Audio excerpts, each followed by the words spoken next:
आज भारत के लिए बहुत गौरवशाली दिन है।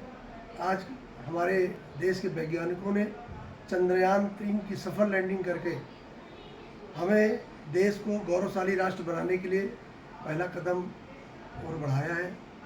हम लोग देश के 140 करोड़ देशवासियों ने जिस तरह से टकटकी लगाकर आज टीवी पर सब लोग बैठे हुए थे और इस क्षण का इंतजार कर रहे थे, और वो क्षण आ गया जब हमारे देश के वैज्ञानिकों ने वो कारनामा कर दिया जो देश विश्व के कोई भी देश के वैज्ञानिक अभी तक करने में असफल रहे। मैं बधाई देना चाहता हूँ इसरो के समस्त वैज्ञानिकों को कि उन्होंने दिन रात एक करके इस सफल लैंडिंग को पूर्ण किया है। मैं धन्यवाद देना चाहता हूँ देश के प्रधानमंत्री श्री नरेंद्र मोदी जी को कि उन्होंने देश के वैज्ञानिकों का इतना हौसला बढ़ाया, क्योंकि जब चंद्रयान-2 हमारा मिशन फेल हुआ था उस समय आपने देखा होगा हमारे देश के वैज्ञानिक किस तरह से फूट फूट कर रोए थे, और देश की जनता उनके साथ कदम से कदम मिलाकर खड़ी थी। हमारे देश के माननीय प्रधानमंत्री जी ने उनको हौसला दिया था कि आप लोग निराश मत होइए और हम लोग आगे सफल होंगे। आज वो सफलता की सीढ़ियाँ भारत ने चढ़ी है।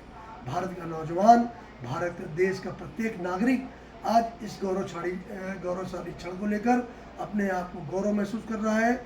और आपने देखा होगा कि हमारा देश विश्व में सर्वश्रेष्ठतम राष्ट्र के रूप में आज स्थापित हुआ है, क्योंकि दक्षिणी ध्रुव पर अभी तक किसी देश ने चंद्रयान नहीं उतारा है, लेकिन भारत ने ये गौरव हासिल करके प्रथम स्थान हासिल किया है।